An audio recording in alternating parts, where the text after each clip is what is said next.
கர்த்தருக்குள் அன்பான சகோதரர்களே, சகோதரிகளே, நண்பர்களே, உங்கள் யாவருக்கும் ஆண்டவராகிய இயேசு கிறிஸ்துவின் இனிய நாமத்தினாலே வாழ்த்துதலை சொல்லுகிறேன்.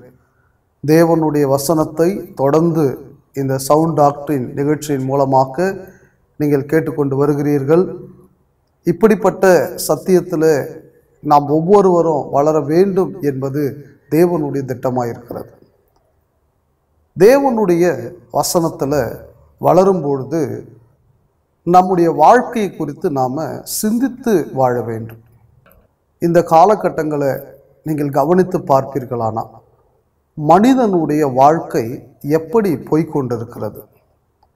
விசேஷமாக பாவம் என்பது மனிதனுடைய வாழ்க்கையை சீரழித்து கொண்டிருக்கிறது.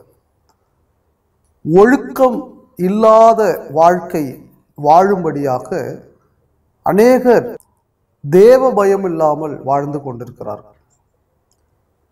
பரிசுத்த வேதாகமும் இந்த ஒழுக்கத்தை பற்றி, பாவத்தை பற்றி என்ன போதிக்கிறது? இந்த நாளுக்கான நாம் கற்றுக்கொள்ள போகிற தலைப்பு என்னன்னா, பாலியத்துக்குரிய இச்சைகளுக்கு நீங்கள் விலகி ஓடுங்கள்.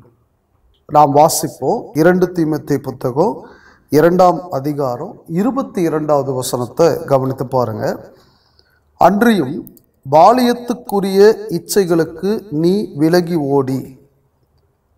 பாலியத்துக்குரிய இச்சை அப்படின்னு சொல்லும் பொழுது வாலிப பருவத்தில் ஒருவர் செய்யக்கூடியதான பாவம். இச்சை என்பது அதிகப்படியாக ஒரு காரியத்தின் மேல ஆசையா இருப்போமானால், தேவ சித்தத்துக்கு விரோதமான காரியத்தின் மேல ஆசையா இருப்போமானா அது இச்சை என்று அழைக்கப்படுகிறது. இந்த செய்தியை கேட்டுக்கொண்டிருக்கிற அன்பான சகோதரர்களே, சகோதரிகளே, நீங்கள் வாலிப வயதில் இருந்தாலும் சரி, இல்லை என்றாலும் சரி, இந்த செய்தியை நீங்கள் கவனித்து பாருங்கள். உங்கள் வாழ்க்கையில பாவம் இல்லாமல் தேவனுக்கு பிரியமான ஒரு வாழ்க்கையை நீங்கள் வாழ்ந்து கொண்டிருக்கிறீர்களா? இந்த பாலியத்துக்குரிய இச்சைகளுக்கு விலகி ஓடிக்கொண்டிருக்கிறோமா?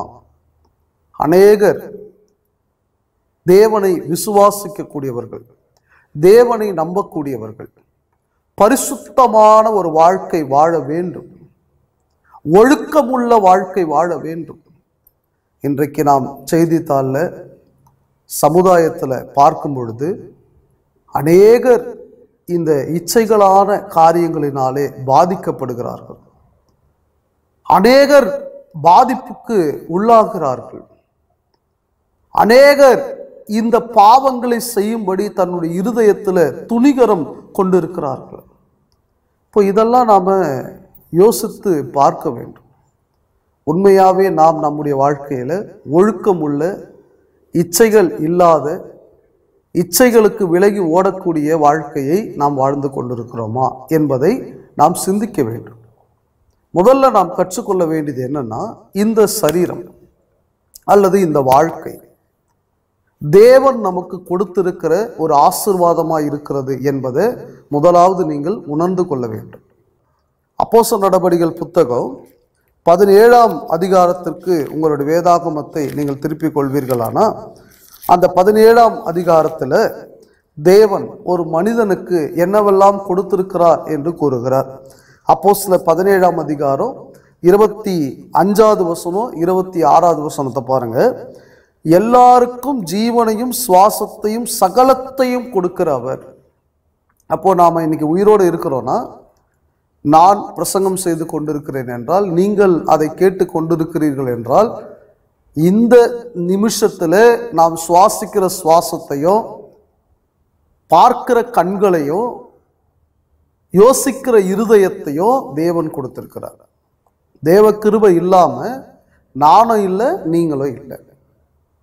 இன்னும் அடுத்து 26வது வசனத்துல சொல்றாரு, மனுஷ ஜாதியான சகல ஜனங்களையும் அவர் ஒரே இரத்தத்தினாலே தோன்ற பண்ணினார். அப்போ மாம்சம், இரத்தம், அந்த மாம்சத்துல ஜீவன், இது எல்லாவற்றையும் கொடுத்து இந்த பூமியில நாம வாழும்படியாக தேவன் திட்டம் செய்திருக்கிறார். இது அவர் கொடுத்த வாழ்க்கை. ஆனால் உண்மையாகவே நாம் இந்த வாழ்க்கையே தேவன் கொடுத்தது என்று நன்றி உள்ளவர்களாய் வாழ்கிறோமா? ஏன்னா பல பேர் இந்த சரீரத்தில் வாழும் பொழுது என்னுடைய இஷ்டம், என் விருப்பத்துக்கு ஏற்பதான் நான் நடப்பேன், என்னுடைய சரீர சந்தோஷம்தான் முக்கியமாக இருக்கிறது அப்படின்னு தான் வாழ்ந்து கொண்டு இருக்கிறாங்க. விசேஷமாக நாம் எப்படி வாழணும் அப்படின்றத நீங்கள் புரிந்து கொள்ளுங்க. தேவன் நமக்கு கொடுத்திருக்கிற இந்த சரீரத்தை கனமுள்ளதாக நாம் காத்து கொள்ள வேண்டும். 1 தெசலோனிக்கேயர் புத்தகம் 4ஆம் அதிகாரம் 5வது வசனத்தை நீங்கள் கவனித்து பாருங்க. உங்களில் அவனவன் தன் தன் சரீர பாண்டத்தை பரிசுத்தமாயும் கனமாயும் ஆண்டு கொள்ளும்படி அறிந்து. அப்போ தேவன் நமக்கு கொடுத்திருக்கிற இந்த சரீரம் இது ஒரு அழிந்து போகக்கூடிய சரீரம் தான், மண்ணோடு மண்ணாக போகக்கூடிய ஒரு சரீரம் தான், சாம்பலுக்கு சாம்பலாகவும் தூளுக்கு தூளாகவும் போகக்கூடிய ஒரு சரீரம் தான்.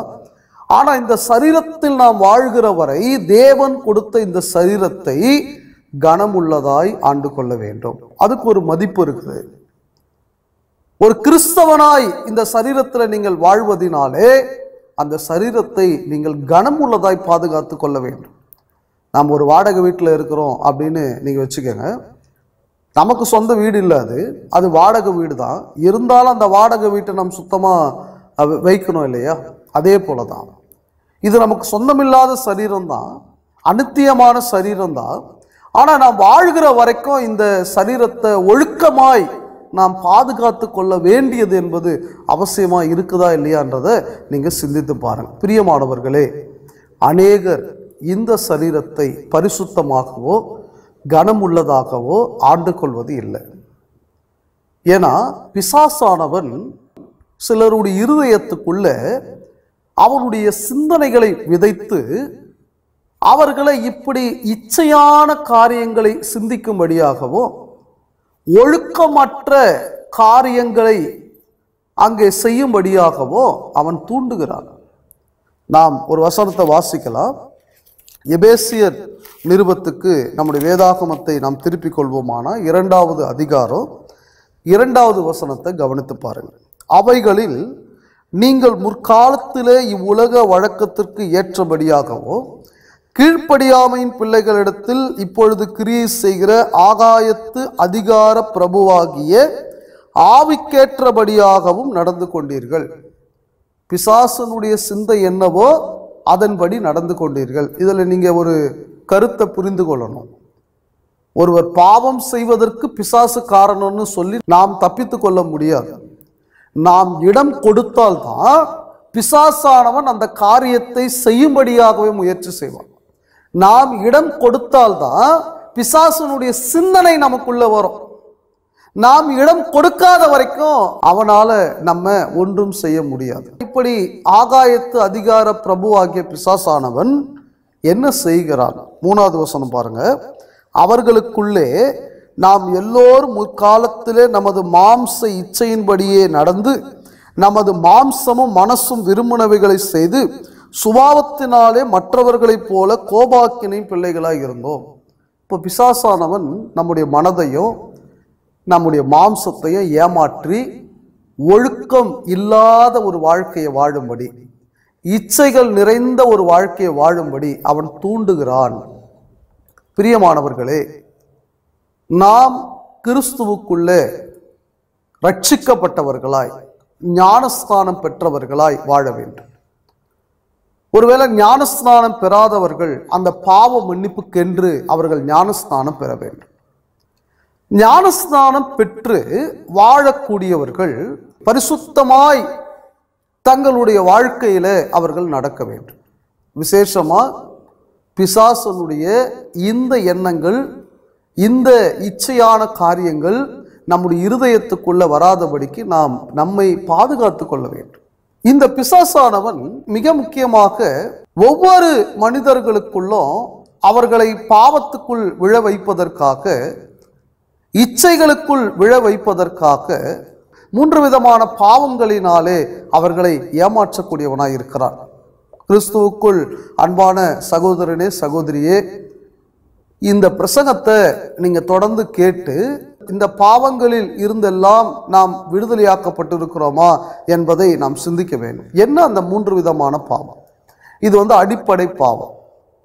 இந்த அடிப்படை பாவங்கள் தான் பிசாசானவன் ரொம்ப சுலபமா சில பேரை ஏமாத்திடுவான். இதை நாம் புரிந்து கொள்வோமானா நாம் ஒழுக்கமுள்ள வாழ்க்கைக்கு இந்த வசனமானது நமக்கு மிகவும் பிரயோஜனம் உள்ளதா இருக்கும். நான் வாசிப்போம். 1 யோவான் புத்தகம் 2ஆம் அதிகாரத்துல 16வது வசனத்தை நீங்க வாசித்து பாருங்க. ஏனெனில் மாம்சத்தின் இச்சையும் கண்களின் இச்சையும் ஜீவனத்தின் பெருமையுமாக்கிய உலகத்தில் உள்ளவைகள் எல்லாம் பிதாவினால் உண்டானவைகள் அல்ல, அவைகள் உலகத்தினால் உண்டானவைகள். பிரியமானவர்களே, இங்கே 3 விதமான பாவத்தை குறித்து பேசப்படுகிறது.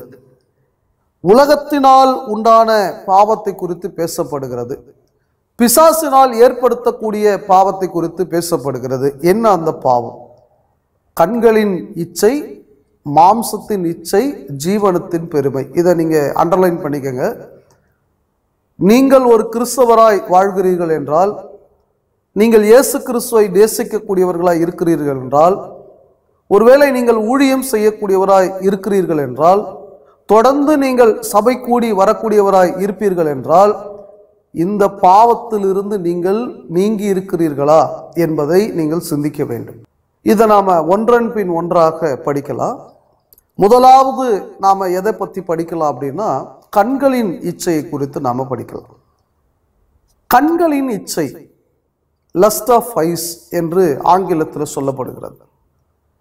இந்த கண்களின் இச்சையிலிருந்து ஒரு கிறிஸ்தவன் தன்னை பாதுகாத்து கொள்ள வேண்டும். ஏன்னா பல பாவத்துக்கு காரணம் ஒரு வாலிபன் அல்லது ஒரு சகோதரி, ஒரு சகோதரன், ஒரு நண்பன் இந்த இச்சையான வாழ்க்கைக்கு போவதற்கு மிக முக்கியமான காரணம் எதுனா இந்த கண்கள் தான்.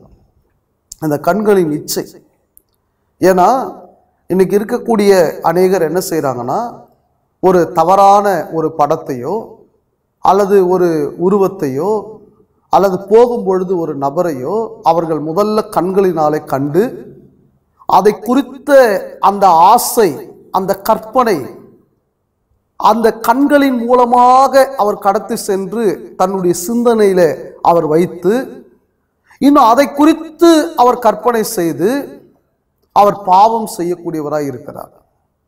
உண்மையாவே மிக வருத்தமான ஒரு காரியம் அதுதான்.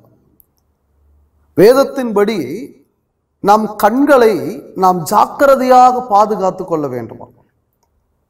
ஆண்டவராக இயேசு கிறிஸ்து மிக தெளிவாக ஒரு வசனத்தை நமக்கு கற்றுக் கொடுத்தார்.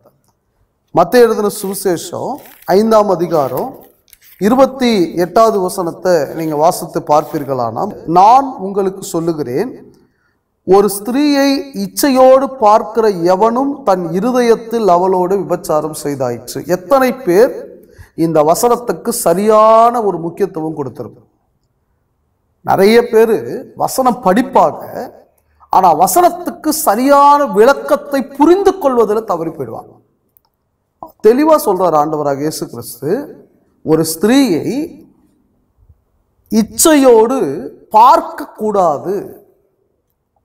அப்படிதான் சொல்றாரு. ஒரு ஸ்திரீயை இச்சையோடு பார்க்க கூடாது, தவறான கண்ணோட்டத்தோடு பார்க்க கூடாது.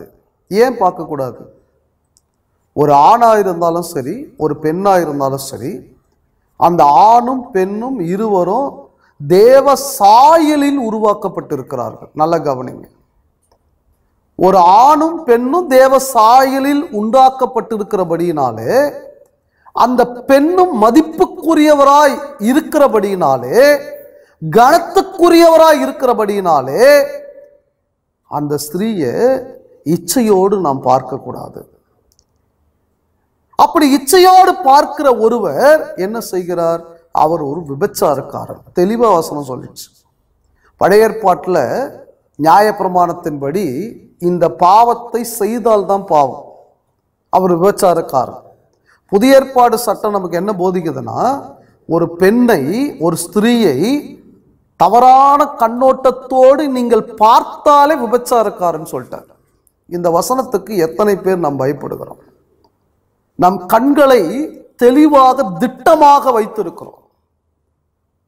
நீதிமொழிகள் புத்தகத்துக்கு நம்முடைய வேதாகமத்தை நீங்கள் திருப்பிக் கொள்வீர்களானா 4ஆம் அதிகாரத்தில் அங்கேயும் ஒரு வசனம் சொல்லப்படுகிறத நீங்க வாசித்து பாருங்க. நீதிமொழிகள் 4ஆம் அதிகாரம் 25வது வசனம் பாருங்க.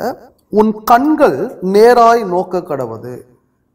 அப்ப நேரா பார்க்கணும்னா குதிரைக்கு கடிவாளம் போடுறது போல ஏதாவது ஒரு நம்ம ஹெல்மெட் போல ஏதாவது போட்டுக்கிட்டு நேரா பார்க்கணும் அப்படின்னு சொல்றாரா? உன் கண்கள் நேராய் நோக்க கடவது என்றால் சரியானதை பாருங்கள். எதை பார்க்க வேண்டுமோ அதை பாருங்கள். நிறைய வாலிபர்கள் தங்கள் கண்களை அலை மோத விடுவதில் நம்பர் 1 அவங்க. நிறைய வாலிபர்கள் நீங்க ரோட்ல போகும் பொழுது பார்த்தீங்களான்னா எதெல்லாம் பார்க்கக்கூடாதோ அதெல்லாம் மறைஞ்சி பார்ப்பார். இன்னும் இன்னைக்கு இருக்கக்கூடிய சோஷியல் நெட்வொர்க்குன்னு சொல்லக்கூடியதில் நிறைய பேர் நீங்க பார்த்தீங்களான்னா அந்த வீடியோஸு ஃபோட்டோஸு எங்கெல்லாம் தவறான படங்கள் இருக்கிறதோ அதெல்லாம் தன் கண்களினாலே மிக ஆர்வமா பார்த்து கொண்டிருப்பார். ராத்திரி 1 மணிக்கும் 2 மணி வரைக்கும் கூட அவர் தன்னுடைய கண்களினாலே பார்த்து கொண்டிருப்பார். ஏன்னா அந்த கண்களுக்குள் அந்த சந்தோஷம் அவர் மாம்சத்துக்கு போகுது. கண்களின் இச்சைக்கும் மாம்சத்தின் இச்சைக்கும் ஒரு லிங்க் இருக்குது. அவர் கண்களினால் காணுவது அவர் சரீரத்துக்கு சந்தோஷத்தை ஏற்படுத்தும். அப்போ வேதவசனம் சொல்லுகிறது உன் கண்கள் நேராய் நோக்க கடவது. அடுத்து சொல்ற பாருங்க, உன் கண் இமைகள் உனக்கு முன்னே செவ்வையாய் பார்க்க கடவது. செவ்வையானதை பார்க்க கடவுது. நீங்க யோசிச்சு பாருங்க, நம்ம கண்ணு நம்ம போறோம், ஒரு அருவருக்கப்படத்தக்க ஏதோ ஒன்று அங்கே டேபிள் மேலேயோ வேற ஏதாவது ஒரு ரோட்லேயோ இருக்குதுன்னா நம்ம அந்த கண்களை பார்த்து ஒதுங்கி போயிடும். சில பேர் ரோட்டில் ஆக்சிடென்ட் ஆகிட்டு ரொம்ப ரத்தத்தோடு அங்கே இருப்பாங்க. சில பேர் பார்த்த உடனே தங்களுடைய கண்களை திருப்பி கொள்வாங்க. ஏன்னா அதை அவங்களால பார்க்க முடியாது. ஒரு உதாரணத்துக்கு நான் சொல்கிறேன், ஒருவர் அங்கே வாமிட் பண்ணிட்டாருன்னு வச்சுக்கோங்களேன், அதை நம்ம எவ்வளோ நேரம் அதை கண்டு நாம் கண்களால் ரசிப்போம்? எப்படி ரசிப்போம்? பாவம் என்பது கூட அந்த வாமிட் என்பதை காட்டிலும் மோசமானது, அருவருப்பானது கர்த்தருக்கு முன்பாக. அவர் அப்படிதான் பாவம் செய்யக்கூடியவர்களை பார்க்கிறார். இவர் எவ்வளவு மோசமான நபராக இருக்கிறார். இவருடைய கண்கள் இவ்வளவு கெட்ட காரியங்களை பார்த்து கொண்டிருக்கிறதுன்னு கண்டிப்பா தேவன் உங்களை அருவருப்போடு பார்க்கிறார். அப்போ நம்முடைய கண்களை எப்படி பாதுகாத்து கொள்ள வேண்டும் என்பதை நீங்க யோசிச்சு பாருங்க. இதே நீதிமொழிகள் புத்தகத்துல அவர் சொல்றார், 6ஆம் அதிகாரம், நீதிமொழிகள் புத்தகம் 6ஆம் அதிகாரம் 25வது வசனம் பாருங்க. உன் இருதயத்திலே அவள் அழகை இச்சியாதே. ஒரு வாலிப சகோதரனோ ஒரு சகோதரியோ, தேவன் உங்களுக்குன்னு ஒரு அருமையான வாழ்க்கை ஏற்படுத்துவார். விசுவாசத்தோடு காத்திருக்கணும். ஒரு விசுவாசம் உள்ள வாலிபன் குணசாலியான ஸ்திரியை கண்டுபிடிக்கும்படி பிதாவாகிய தேவனிடத்துல அவர் ஜெபிக்க வேண்டும். ஒரு விசுவாசம் உள்ள ஸ்திரீ விசுவாசம் உள்ள ஒரு கணவன் வேண்டும் என்று ஜெபிக்க வேண்டும். ஆனா இன்னைக்கு நடக்கிறது என்னன்னா, தொலைக்காட்சி, சினிமா, இன்னும் நம்முடைய ஃப்ரெண்ட்ஸ் கூட சேர்ந்து அவங்க செய்யக்கூடிய தவறுகளை எல்லாம் நாம பார்த்து விருப்பப்பட்டு அதே போல நாமளும் செய்யணும் அப்படின்னு சொல்லி கண்களினாலே அப்படிப்பட்டவைகளை கண்டு அழகை இச்சிக்கிறோம். வேதவசனம் சொல்லுது, உன் இருதயத்திலே அவள் அழகை இச்சியாதே. மிக அழகான ஒரு பெண் அப்படின்னு நீ நினைக்காத.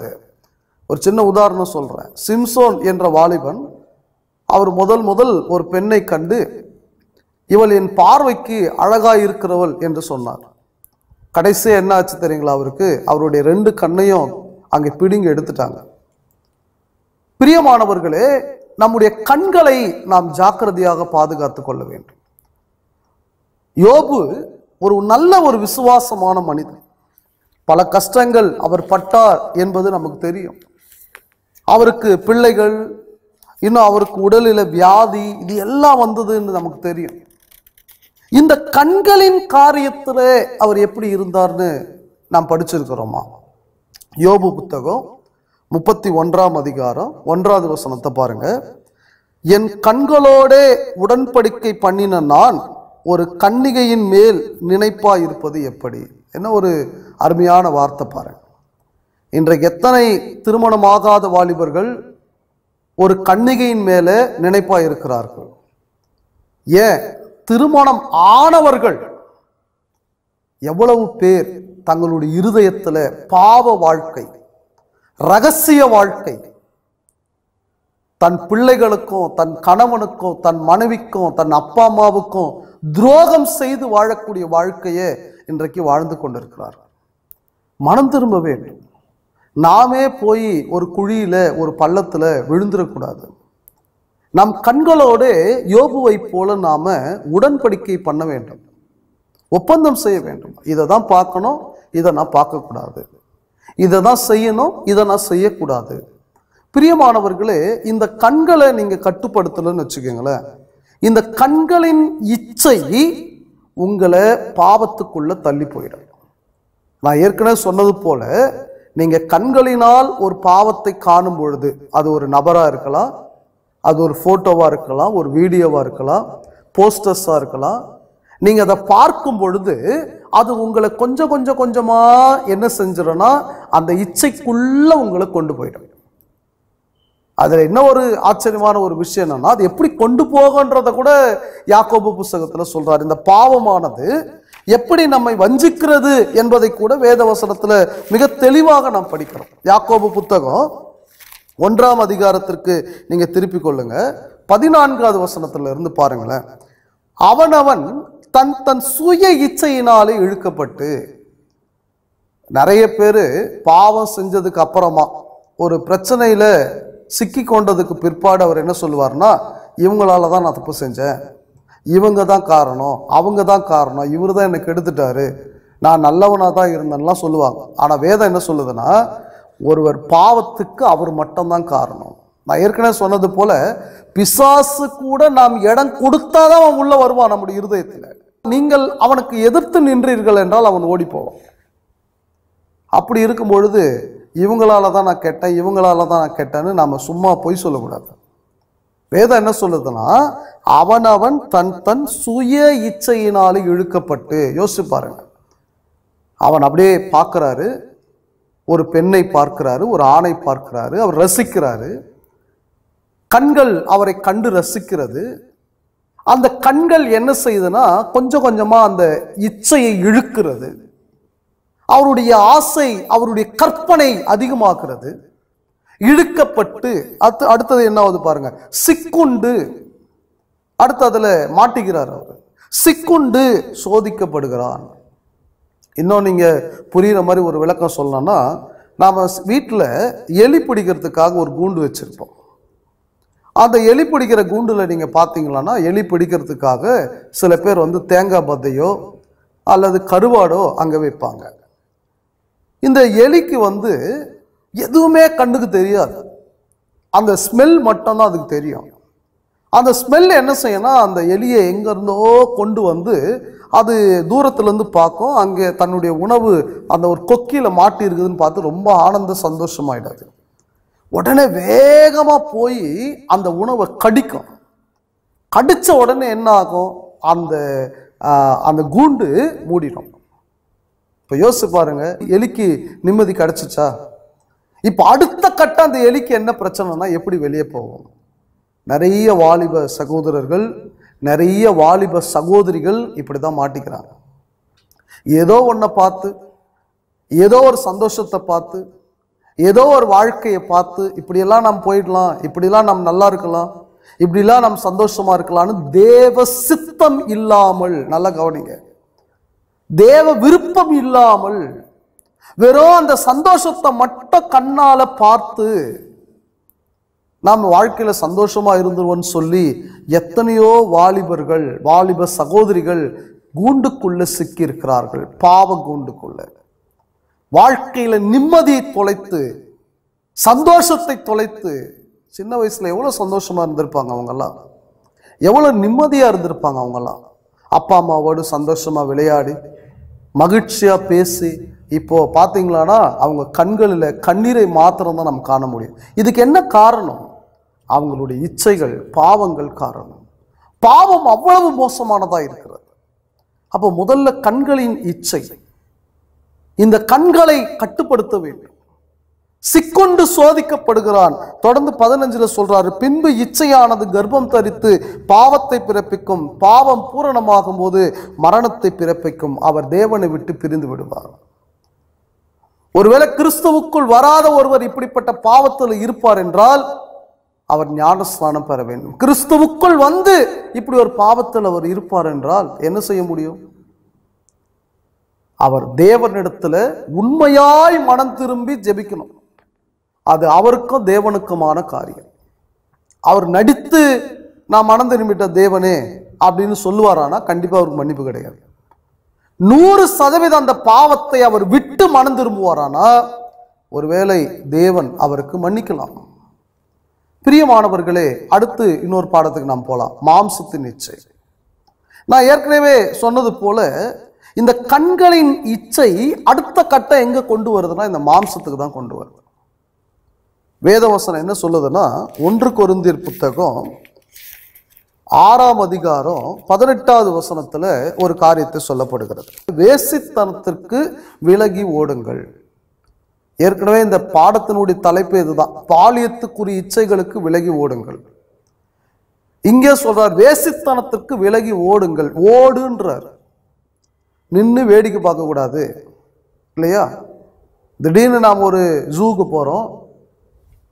அந்த ஜூல திடீர்னு ஒரு சிங்கம் தப்பிச்சு வந்துடுச்சு. நாம் அது கூட நின்று செல்ஃபி எடுக்க முடியுமா? யோசிச்சு பாருங்க. ஒரு காட்டு பகுதிக்கு போறோம், ஒரு யானை பின்னாடி துரத்திட்டு வருதுன்னு வச்சுக்கோங்களேன்.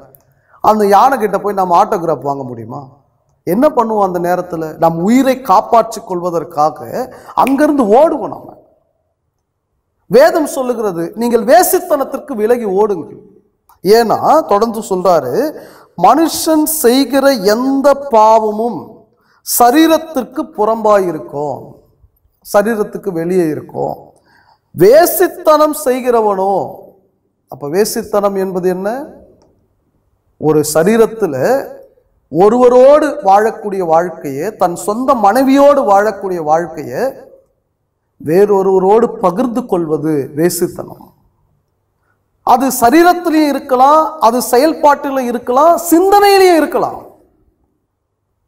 ஒருவேளை ஒருவர் சொல்லுவாரானா, நான் என் மனைவியோடு மாத்திரம் வாழறேன், நான் ஒருவரோடு மாத்திரம் வாழறேன், ஆனா சிந்தனை என்னால கட்டுப்படுத்த முடியலனாலும் அது பாவம் தான். சொல்றார் பாருங்க, வேசித்தனம் செய்கிறவனோ தன் சுய சரீரத்துக்கு விரோதமாய் பாவம் செய்கிறான். அப்ப இது மாம்ச இச்சையா இருக்கிறது, மாம்ச ஆசையா இருக்கிறது. மாற்றிக்கொள்ள வேண்டும். அது மட்டும் இல்லையா, ஒரு பணத்துக்காக ஒரு கிறிஸ்தவராய் வாழ்வது, ஆதாயம் கிடைக்கணும்னு ஒரு கிறிஸ்தவனாய் வாழ்வது, இந்த மாம்சத்தை போஷிக்கும்படி தேவனை தூஷணம் செய்வது. இன்னும் நிறைய பேர் காசுக்காகத்தான் தேவனையே தேடக்கூடியவர்களாக இருக்கிறாங்க. இவங்கெல்லாம் எதுக்காக வாழறாங்கன்னா இந்த மாம்சத்துக்குரிய இச்சைக்காக வாழறாங்க, மாம்சத்துக்குரிய பாவத்துக்காக வாழறாங்க. இந்த மாம்சத்தின் இச்சை, இதை குறித்து யோசிக்கணும். ரோமர் 8ஆம் அதிகாரம் 6வது வசனத்துல இப்படியாக நாம் வாசிக்கிறோம். ரோமர் 8:6 மாம்ச சிந்தை மரணம். அப்போ மாம்ச சிந்தை எங்க நம்மளை கொண்டு போகனா மரணத்துக்குள்ள, ஆவிக்குரிய மரணத்துக்குள்ள கொண்டு போகும். இது 2வது மாம்சத்தின் இச்சை. 3வது ஜீவனத்தின் பெருமை. இன்னைக்கு நிறைய வாலிபர்கள் கிட்ட ஒரு வார்த்தை சொல்லிட்டா போதும், நீ உண்மையான ஒரு தைரியசாலியான நபரா இருந்தா நீ ஒரு ஃபுட்போர்டு அடி பார்க்கலாம், இல்ல இந்த நபர்கிட்ட போய் பேசிட்டு வா நீ பார்க்கலாம், இல்லை நீ இந்த பைக்ல இவ்வளோ ஸ்பீட்ல நீ போயிட்டு வா பார்க்கலாம் அப்படின்னு சொல்லிட்டா போதும், அவர் உடனே சீறி பாய்ந்து போவார். நீங்க என்ன நினைக்கிறீங்க? அது பேர் தைரியம் நீங்க நினைக்கிறீங்களா? அது பேர் பெருமை.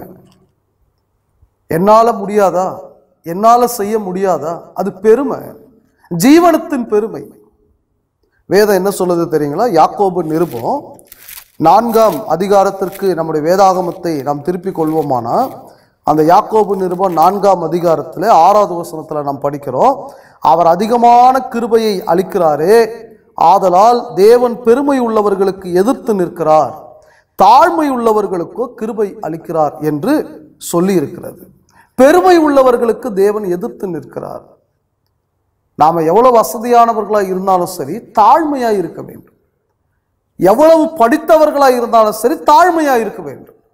ஏன்னா வேதம் சொல்லுகிறது பெருமை உள்ளவர்களுக்கு தேவன் எதிர்த்து நிற்கிறார். பெருமைன்றது ஒரு தலையின் மேல ஒருத்தருக்கு நிறைய புகழ் வைப்பாங்கன்னு வச்சுக்கோங்களேன். அந்த புகழ், நீ இப்படி பண்ணிட்ட, நீ இப்படி செஞ்சிட்ட, நீ இப்படி ஆயிடுவ அப்படின்னு சொல்லி நிறைய புகழை அவருடைய தலையில வைக்கிறாங்கன்னா அந்த தலையில கணம் சேர்ந்து சில பேருக்கு தலை கணம் வந்து விடுகிறது, ஹெட் வெயிட் ஆயிடுறாங்க. பிரியமானவர்களே, நாம் அப்படி இருக்கக்கூடாது. ஜீவனத்தின் பெருமை இதுவும் கூட ஒரு பாவம். இந்த 3 பாவமும் நீங்க கவனிச்சு பார்த்தீங்களான்னா வேதத்துல ஒரு மனிதனுடைய ஒழுக்கமுள்ள வாழ்க்கையை கெடுக்கும்படி பிசாசு பயன்படுத்தக்கூடிய ஒரு ஆயுதமாக இருக்கிறது. கண்களின் இச்சை, மாம்சத்தின் இச்சை, ஜீவனத்தின் பெருமை. இதுல என்ன ஒரு ஆச்சரியமான ஒரு விஷயம் என்னன்னா, ஏவாள் ஏதேன் தோட்டத்துல இந்த 3 பாவத்திலும் தோல்வி அடைந்தார். ஆமா, இந்த 3 பாவமும் ஏவாளுக்கும் வந்தது. எப்படி? ஏவாள், பிசாசு ஏவாளோடு பேசின பிற்பாடு அந்த பழத்தை பார்த்தால் அது பார்வைக்கு நன்றாய் இருந்தது. என்ன பாவம்? கண்களின் இச்சை. பார்வைக்கு நன்றாய் இருந்தது. அதை புசிக்கும் பொழுது அது ரொம்ப சுவையா இருந்தது. மாம்சத்தின் இச்சை, மாம்சத்துக்கு சந்தோஷத்தை கொடுத்துச்சு. அடுத்து பிசாசு ஒரு பொய் சொன்னான், நீங்க இதை சாப்பிட்டீங்கன்னா தேவர்கள் போல ஆயிடுவீங்க, ஜீவனத்தின் பெருமை. இந்த 3லையும் ஏவாள் அங்கே தோத்து போனாங்க.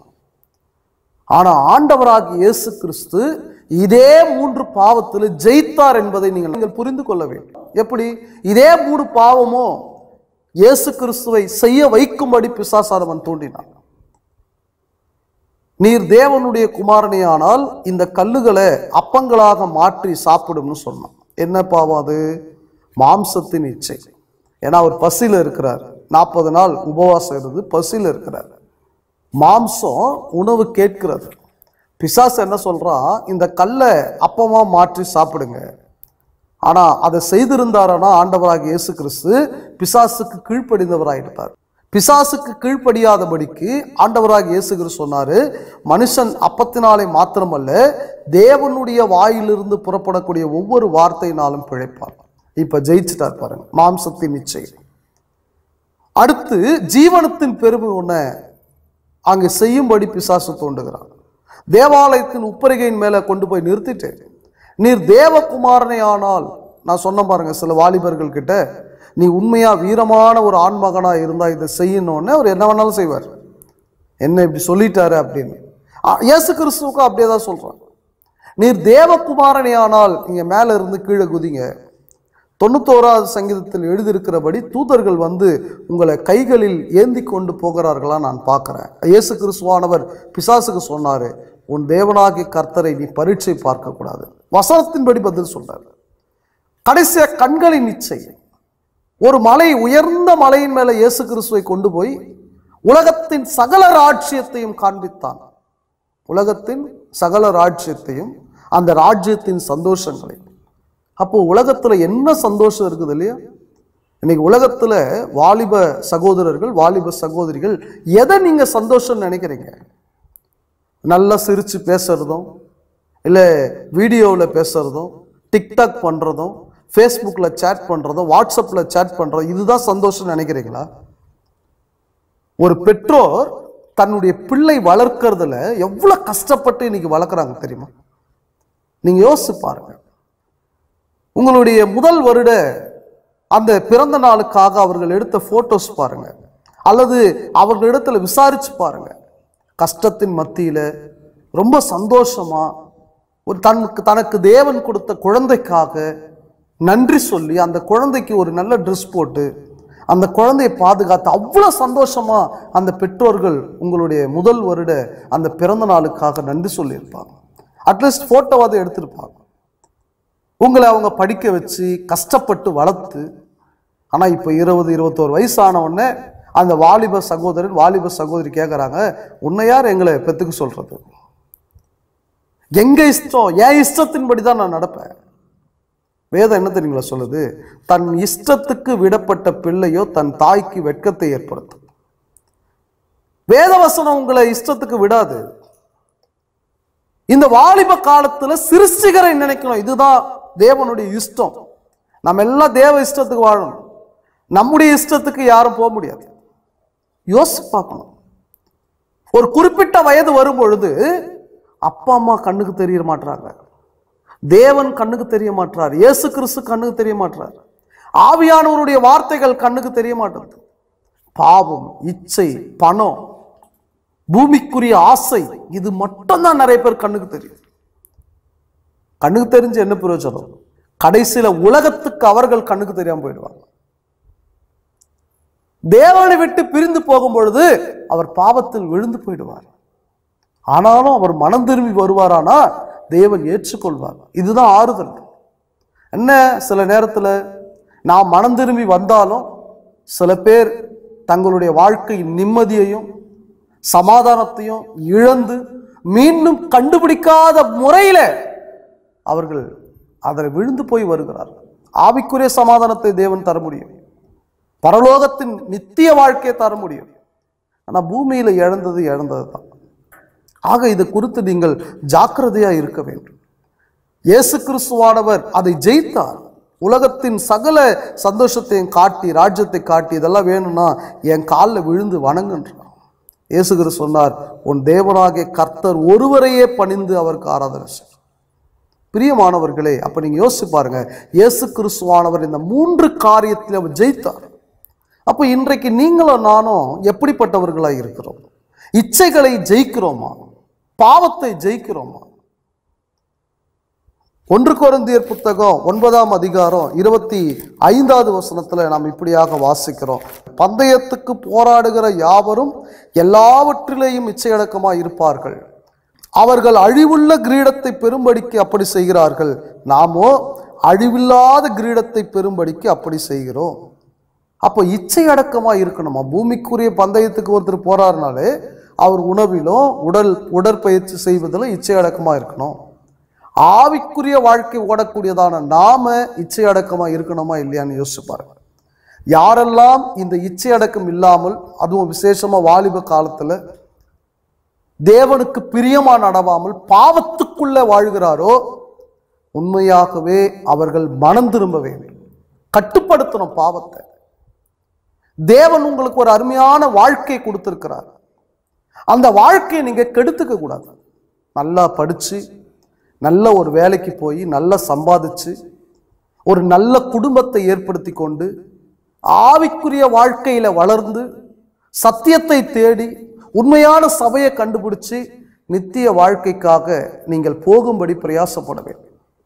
அதை விட்டுட்டு இந்த வாலிப காலத்துல பூமிக்குரிய சந்தோஷம், பூமிக்குரிய இச்சை, இதுக்கு பின்னாடி போயிட்டு நம்முடைய வாழ்க்கையை கெடுத்து கொள்ளக்கூடாது. ஒரு உதாரணம் சொல்றேன். ஆதியாகமம் புத்தகம் 34ஆம் அதிகாரத்துல ஒரு சம்பவம் உண்டு. சீகேம் என்று சொல்லக்கூடிய ஒரு வாலிபன், நல்லா கவனிங்க, ஒரு வாலிபன் யாக்கோபின் ஒரு மகளான தீனாளின் மீது விருப்பப்பட்டு தீனால தன்னுடைய வீட்டுக்கே கொண்டு வந்துடுறாரு. எப்படியாவது அந்த தீனால கல்யாணம் பண்ணிக்கணும்னு முடிவு பண்ணிட்டார். இவர் இப்படி வீட்டுக்கு கூட்டிட்டு போனது யாக்கோபினுடைய பிள்ளைகளுக்கு பிடிக்கல. விசேஷமா அதுல லேவி, சிமியோன் சொல்லக்கூடியவர்களுக்கு பிடிக்கவே இல்லை. அப்போ அவங்க என்ன செய்யறாங்கன்னா, இந்த சீகேமை பழி வாங்கணும்னு சொல்லி சில காரியங்கள் பேசுறாங்க. அந்த சீகேம் இடத்துல ஒரு நிபந்தனை வைக்கிறாங்க. நான் உனக்கு என்னுடைய தங்கையை திருமணம் செய்து தரோம், ஆனா ஒரு கண்டிஷன் சொல்றாங்க. இவர் எந்த கண்டிஷனுக்கு ஒத்துக்க தயாரா இருக்கிறார். ஏன்னா அந்த பெண்ணை அவர் நேசிச்சுட்டார். சில பேர் நேசிச்சுட்டாங்கன்னா எதையும் செய்ய தயாரா இருப்பாங்க. என்ன வேணாலும், நீங்க சபையே விட்டுட்டு கிறிஸ்தவன்ற பேரை விட்டுட்டு போனா கூட தயாரா இருப்பாங்க. எனக்கு அந்த வாழ்க்கை தான் முக்கியன்ற மாதிரி இங்க சீகேம் இருந்தோம். எது வேணாலும் ரெடி. அவர் அப்பா அம்மா வேணாம், குடும்ப வாழ்க்கை வேணாம், ஆவிக்குரிய வாழ்க்கை வேணாம், எது வேணாலும் எனக்கு அந்த சந்தோஷம் மட்டும் வேணும். இதுதான் பிசாசனுடைய தந்திரமே. அப்படியே முன்னாடி கொண்டு காட்டிட்டு கடைசியில் இதுவும் இல்லாம அதுவும் இல்லாம நடுத்தருவில் நிறுத்திடுவான் நமக்கு. சீகேமுக்கு இங்க அப்படிதான் அங்கே அவர்கள் சொல்றாங்க. ஒன்றும் இல்லை, நீங்க என்ன செய்யணும்னா, நீயும் உன்னுடைய வீட்டாரும் உங்க ஊர் மக்கள் எல்லாரும் விருத்த சேதனம் செய்யணும்னு சொல்றாங்க. அவர் தான் எல்லாத்துக்கும் ரெடியா இருக்கிறாரு. உடனே அவர் சொல்றார். அவர் சொல்றத அந்த ஊர் மக்கள் நம்பினாங்க. ஏன் நம்பினாங்கன்றது சொல்லும் பொழுதுதான் ஒரு ஆச்சரியமான ஒரு வசனத்தை நாம் படிக்கிறோம். ஆதியாகமம் புத்தகம் 34ஆம் அதிகாரம் 19வது வசனத்தை நான் படிக்கிற, கவனிச்சு பாருங்க. அந்த வாலிபன் யாக்கோபுடைய குமாரத்தின் மேல் பிரியம் வைத்திருந்தபடியால் அந்த காரியத்தை செய்ய அவன் தாமதம் பண்ணவில்லை. இவங்க சொன்ன அக்ரிமெண்ட்டுக்கு ஒத்துக்கிறதுக்கு யோசிக்கவே இல்லை, அவர் தாமதம் பண்ணவில்லை. அவன் தன் தகப்பன் வீட்டார் அனைவருக்குள்ளும் மேன்மை உள்ளவனாய் இருந்தான். ஒரு மேன்மை உள்ள வாலிபன், ஒரு பொறுப்பு இருந்தது. அவன் குடும்பத்தை பார்த்துக்கணும், அந்த ஊர் மக்களை பார்த்துக்கணும், ஒரு பொறுப்பு இருந்தது. இவரு அந்த இச்சைக்காக எல்லாத்தையும் விட்டுட்டார். என்னாச்சு தெரியுங்களா? விருத்த சேதனம் பண்ணி அந்த 3ஆம் நாள்ல எல்லா வலியினால துடித்து கொண்டிருக்கும் பொழுது அந்த யாக்கோபினுடைய 2 மகன்கள் எல்லாரையும் வெட்டி கொன்னுட்டாங்க. அத்தனை மக்களும் இறந்து போனாங்க. அத்தனை மக்களும் இறந்து போனதுக்கு காரணம் யாரு? ஒரு வாலிபன். அதுக்கு காரணம் என்ன?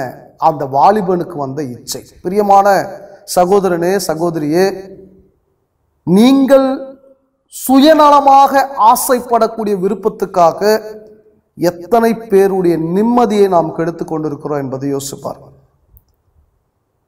நம்முடைய நிம்மதியும் முக்கியம், மற்றவருடைய நிம்மதியும் முக்கியம். 2 பேருடைய நிம்மதியும் தேவ சித்தத்தின்படி இருக்கணும். சுயமாக நாம் வாழக்கூடாது. யோசேப்பு வேசித்தனத்திற்கு விலகி ஓடினான். பாவம் செய்யக்கூடிய வாய்ப்பு வரும்பொழுது அவன் விலகி ஓடினான். அது போல நாம் வாழணும். கடைசியா ஒரு வசனத்தை நான் சொல்றேன். எபிரேயர் 12:1 நாம் படிக்கிறோம். ஆகையால் மேகம் போன்ற இத்தனை திரளான சாட்சிகள் நம்மை சூழ்ந்து கொண்டிருக்க பாரமான யாவற்றையும் நம்மை சுற்றி நெருங்கி நிற்கிற பாவத்தையும் தள்ளிவிட்டு விசுவாசத்தை துவக்குகிறவரும் முடிக்கிறவருமாயிருக்கிற இயேசுவை நோக்கி நமக்கு நியமித்திருக்கிற ஓட்டத்தில் பொறுமையோடு ஓட கடப்போம். பாவத்தை தள்ளிவிட்டுதான் நாம் ஓட வேண்டும். எல்லா பாவத்தையும் சேர்த்து கண்களின் இச்சை, மாம்சத்தின் இச்சை, ஜீவனத்தின் பெருமை, இதெல்லாம் யோசித்து கொண்டே ஒரு கிறிஸ்தவ வாழ்க்கை உங்களால் வாழ முடியாது. இதெல்லாம் தள்ளிவிட்டு தான் உங்களால் கிறிஸ்தவ வாழ்க்கை வாழ முடியும். ஏன்னா நாம் பரிசுத்தம் உள்ளவர்களாய் வாழ வேண்டும் என்பதை தேவ சித்தமாய் இருக்கிறதுன்னு 1 தெசலோனிக்கேயர் புத்தகம் 4ஆம் அதிகாரம் 3ஆம் வசனத்துல படிக்கிறோம். இந்த சித்தத்தை நீங்கள் நிறைவேற்ற வேண்டும். 3 பாவங்களை மறந்து விடக்கூடாது. கண்களின் இச்சை, மாம்சத்தின் இச்சை, ஜீவனத்தின் பெருமை. இந்த 3 பாவங்களில் இருந்தும் நாம் வெளியே வரணும். வாலிப காலத்துல வெளியே வரணும். இந்த வாலிப காலத்துல சிருஷ்டிகரை நினைக்கணும். பிரசங்கி 11:9 சொல்றாரு, உன் கண்களின் இச்சைகளின்படி நட, ஆனால் தேவன் ஒரு நாள் இவைகளை நியாயத்தில் கொண்டு வந்து நிறுத்துவார் என்பதை அறிந்து கொள். நியாயத்தீர்ப்பு நாள்ல பதில் சொல்லியே ஆகணும். ஒருவேளை நாம் பாவம் செய்தோமா, ஒருவேளை நாம் மனம் திரும்புவோமானா 100% மனம் திரும்பி ஒரு பரிசுத்தமான வாழ்க்கை தேவன் கொடுத்திருக்கிற இந்த சரீரத்துல, நம்முடைய இருதயத்துல, சிந்தனையில ஒரு நல்ல எண்ணங்களோடு, நல்ல சிந்தனைகளோடு இது போல பாவ வாழ்க்கையில ஈடுபடாம வாழ்வோமானா தேவன் நம்மை ஆசீர்வதிப்பார். ஏன்னா இன்றைக்கு இருக்கிற நிறைய வாலிபர்கள், வாலிப சகோதரிகள் ரொம்ப சுலபமா பாவத்தில் விழுந்து போயிட்டாங்க. ரொம்ப சுலபமா விழுந்து போய் அவங்களுடைய எதிர்காலமே ஒரு கேள்விக்குறியாக்கி விடுகிறது. ஞானமாய் வாழுங்கள், தெய்வ பயத்தோடு வாழுங்கள், கிறிஸ்துவின் சிந்தையை தரித்துக் கொள்ளுங்கள். தேவன் உங்கள் யாவரையும் ஆசீர்வதிப்பாராக. அன்பானவர்களே, தேவனை ஆவியோடும் உண்மையோடும் ஆராதிக்க உங்களை கிறிஸ்துவின் சபையார் அன்புடன் அழைக்கிறோம். கொளத்தூரில் ஆராதனை நேரம் ஞாயிறு காலை 9:30 மணி மற்றும் மாலை 5 மணி. கூடுமிடும் எண் 9 அரிதாஸ் முதல் குறுக்கு தெரு, கொளத்தூர், சென்னை 99. அம்பத்தூர் மேல் ஐனம்பாக்கத்தில் ஆராதனை நேரம் ஞாயிறு காலை 10 மணி. கூடுமிடம் எண் 5 திருவள்ளுவர் தெரு, மேல் ஐனம்பாக்கம், சென்னை 95. புழல் பகுதியில் ஆராதனை நேரம் ஞாயிறு காலை 8 மணி. கூடுமிடம் எண் 115 GNT road, Puzhal camp, Chennai 66. நீங்கள் ஆராதனையில் பங்கு பெற்று தேவனுடைய ஆவிக்குரிய ஆசீர்வாதத்தை பெறும்படி அன்புடன் அழைக்கிறோம்.